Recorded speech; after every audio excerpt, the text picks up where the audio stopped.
Hey guys, I just wanted to put together a quick video to discuss what I could see being announced at this month's Nintendo Direct.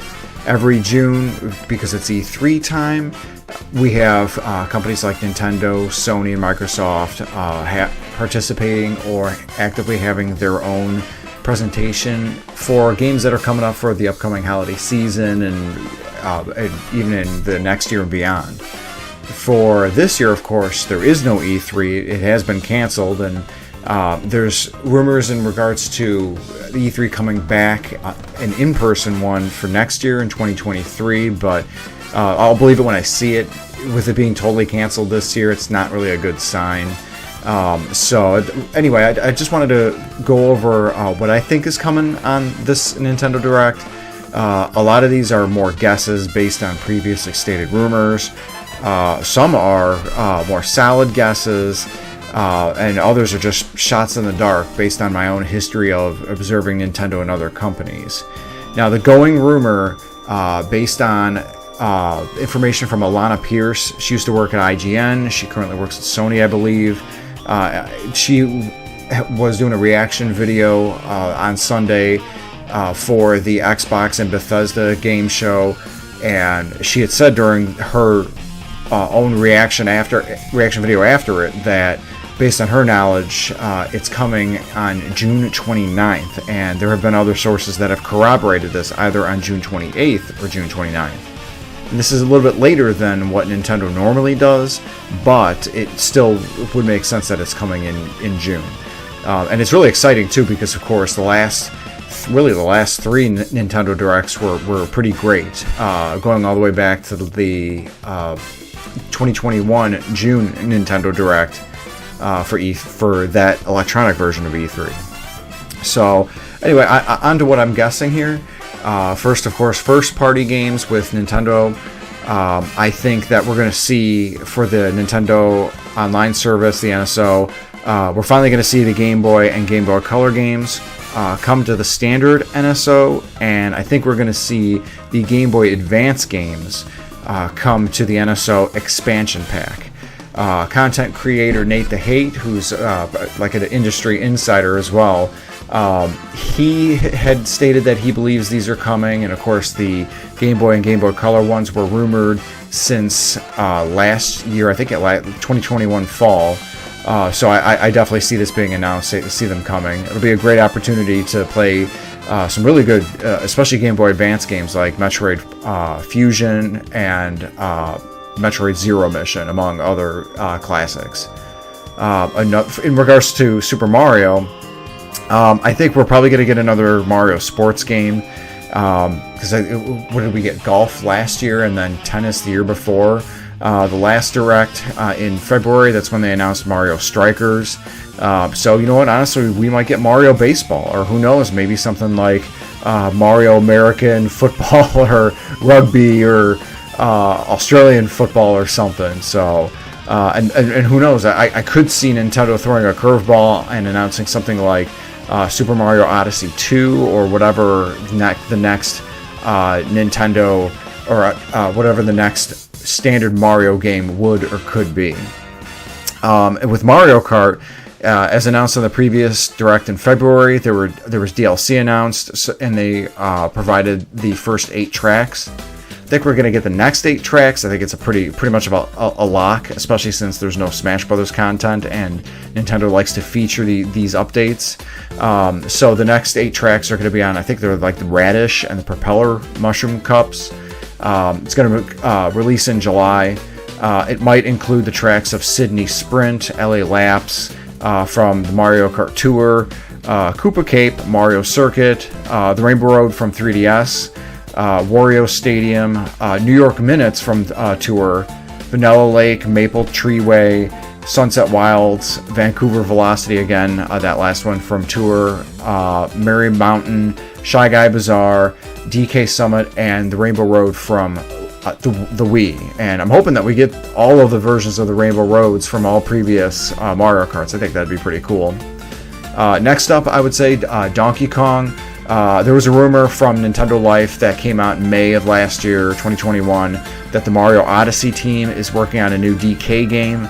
Don't know if it's 2D, 2.5, or 3D, but it's going to feature Kate Will as a villain. I could see information releasing about this because the last DK game that was officially released, not counting NSO, is DK Tropical Freeze.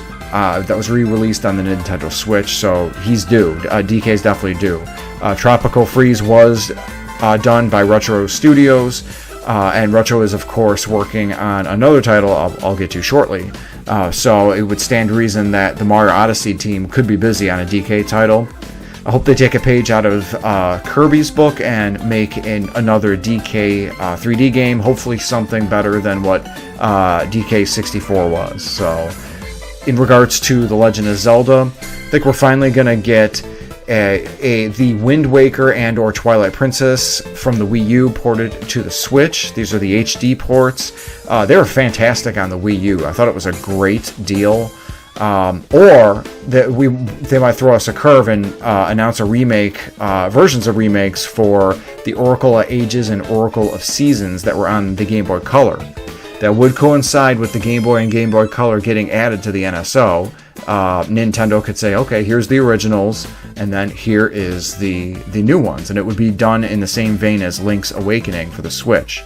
Since Breath of the Wild 2 was delayed out of 2022, we usually get some sort of Zelda game every year, and I could see either of these, or both of them, being released.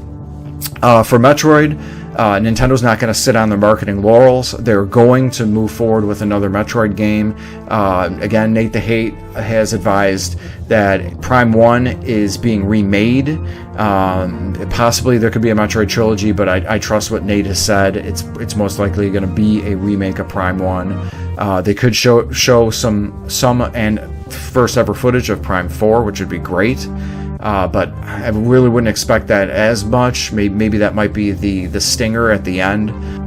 For Kirby, we're probably getting DLC for Kirby and the Forgotten Land.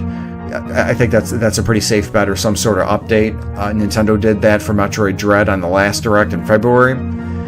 It would be great, and I could see this being a thing where this year's Game & Watch is going to be celebrating Kirby's 30th anniversary, and they give us Kirbys Dreamland 1 and 2 with Kirby's Adventure in there. I always thought that they were pretty cool for the Mario and the Zelda. I of course can dream that they're going to do a Metroid one. It would be great if they did a Pokemon one, where it had red, blue, and yellow, and maybe it had the ability to wirelessly transfer Pokemon between different of the Pokemon Game & Watches. I think that'd be a great idea. Speaking of Pokemon, we're not going to get any footage, not any information on Pokemon Violet or Scarlet or anything. This is because Game Freaks usually does separate directs and works with Nintendo marketing so Nintendo can tweet more information about it as it goes. I'm also not expecting any Animal Crossing. It is possible that we might get another additional set of information or a second DLC pack, but I don't really see that happening. For Splatoon 3, we're going to get final footage, and it's going to be the final footage and trailer. And they're going to provide beta and demo for multiplayer to test the network capabilities, kind of like what they just did with the Super Mario Strikers. This is standard fare for Nintendo. They usually do this with these type of multiplayer games, so this isn't totally out of the realm of possibilities. Fire Emblem, there was a rumor from Emily Rogers on June 14th that there's a new game coming. It's been done for a year, features a hero with red and blue hair, but there's also been a rumor I've been hearing about a remake of the fourth Fire Emblem that the US never got an official version. It's called Genealogy of the Holy War. I could see either of these coming, which I'm hoping for something Fire Emblem, something beyond those boring hack and slash Dynasty Warrior games. I mean, Three Hopes looks great because Three Houses is great, but it's Dynasty Warriors. It's a snooze fest. Advance Wars 1 and 2 Reboot Camp, I could see getting a new release date. If that happens, I would guess August, because it's right between Xenoblade Chronicles 3 in July and Splatoon 3 in, I believe, September. In regards to Xenoblade Chronicles 3, we're going to get a final trailer, some footage, and maybe Nintendo throws a curve and gives us information on a Xenoblade Chronicles export from the Wii U. I think that would go a long way and would be fantastic. Or maybe they save that for the upcoming Super Nintendo Switch, which whatever the heck the Nintendo system next is going to be called. Earthbound. In February, the last Direct, they gave us Earthbound, Mothers 1 and 2 for the NES and SNES, respectively. Maybe with the Game Boy and Game Boy Color stuff coming, they throw us a curve and they finally give us Mother 3, as Terry Crews and everybody else online are tweeting about. I mean, Reggie Fils-Aimé has been teasing this for years and years, so maybe, obviously he's not with Nintendo anymore, but maybe Nintendo of America gives us this nice surprise. I wouldn't expect it, but you never know. So Nintendo always does something to try and resurrect an old property. One of the, not the last one, but the previous Direct, it was Advance Wars. For this one, obviously, every year it's going to be, in every Direct, it's going to be FZero. I want a new FZero, or an HD port of FZero GX would be fantastic. Not going to get my wish, but hey, a girl can dream.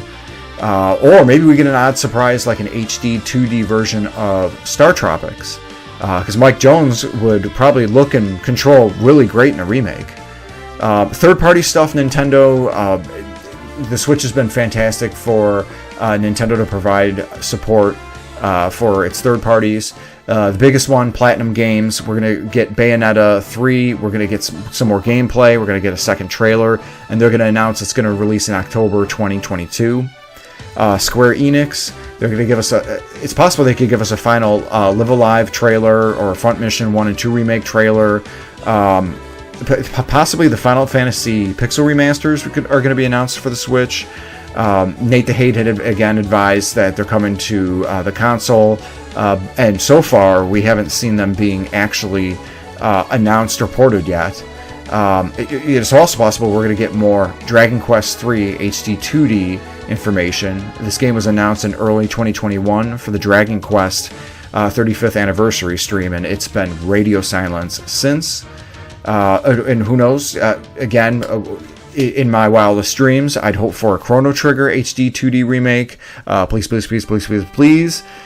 But I don't really see that happening. Although Chrono Cross did just was announced and did just release for all the systems. Capcom, I see Resident Evil 8 Village coming, the cloud version, because it's cheaper, and of course the Switch probably isn't. There's no probably. The Switch is not powerful enough to run a game like Resident Evil 8. So, but I think it's coming. I think it's coming as a cloud version, or something being announced like Resident Evil 4 coming, but as a cloud version. Konami, there's been a long-rumored 2D Castlevania game, new game that they've farmed out to another studio to make, so again, I'll keep my fingers crossed that that's going to be announced. Atlas, we're going to see Persona 3 Portable, Persona 4 Golden, and Persona 5 Royal finally be announced for the Switch, with Persona 5 Royal also being announced to come.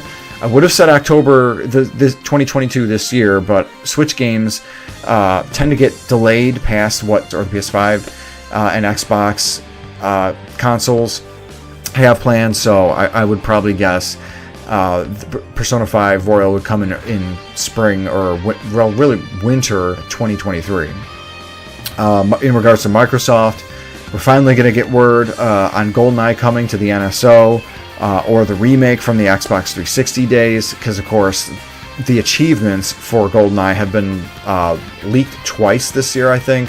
Once in June and then once in the beginning around January. So it's coming. It's just it hasn't been announced, but I could see Nintendo wanting to take ownership of that announcement, especially for their NSO Nintendo 64 service. GoldenEye is partly owned by Rare, Nintendo, and MGM. So Nintendo is the one that would have to play ball, and they'd have first say on it. For Valve, they're going to show more footage for Portals 1 and 2, and it's going to have a release date finally announced. And then we're going to get the miscellaneous indies. It's going to include stuff, kind of the artsy stuff that we saw at the Xbox and Bethesda showcase. Really good cultural cultural and diversity sort of titles. I think they're going to announce Tunic, and that's going to be coming to the Switch. And I do think they're going to release more information for Hollow Knight Silksong, and I think they're going to have the release date for Silksong. They have a lot of content creators like myself and fans say, more info on Silksong every Nintendo Direct, but you never know, it might actually stick this time. So that's pretty much it for my guesses and predictions for E3. Very broad, very throwing a whole bunch of darts at the board and seeing what will stick, but this is generally par for the course when it comes to Nintendo and these upcoming games. There's going to be a lot of surprises too. I'm hoping we have another great Nintendo Direct. I mean, these are kind of like a Christmas morning thing. It's Christmas morning or Super Bowl thing for me, where I set all the time aside and make sure I have said time blocked off in all of my schedules, and this almost always takes first precedent, so it's always exciting for me. It's always fun. So let me know what you think in the comments section below. Are my predictions what you would guess? What else would you see coming? And feel free to like and subscribe to my channel for more video content. Thanks everybody, and have a great day.